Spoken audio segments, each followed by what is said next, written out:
In order to edit a slow motion video on iPhone 17e, what you can do is, of course, we can go to the Photos app and you want to open your slow motion video. So I have mine over here, and if I want to edit it, I just have to tap on these three sliders that I have at the bottom of the screen. So tap on this button and then we can start editing our video. Here in the upper left corner, if you tap on this like a playback icon or speed icon, I guess, then you should be able to adjust the overall speed of the slow motion video. By default, it is set to 12%, I believe, or 30 frames per second, but we can increase it to 60 frames per second. And of course, we can press play in the meantime in order to see how it looks like. But what you can also do is, of course, we have two timelines. The first one is the timeline of the video in general, where you can move it back and forth in order to choose where you want to start playing.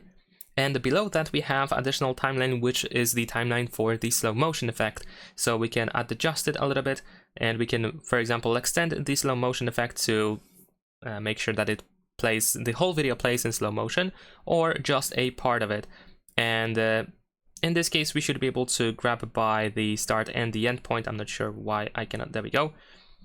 And there we go. So let's say if I want to have this slow motion effect only on the beginning of the video, then of course I can easily do that. I just have to adjust it in the timeline below, and that is pretty much it. Of course, if you made any changes, you can save them by tapping on a done in the upper right corner, or you can tap on these three dots that we have in the upper right corner and choose save as duplicate in order to keep the original unedited video. Leave a like and subscribe.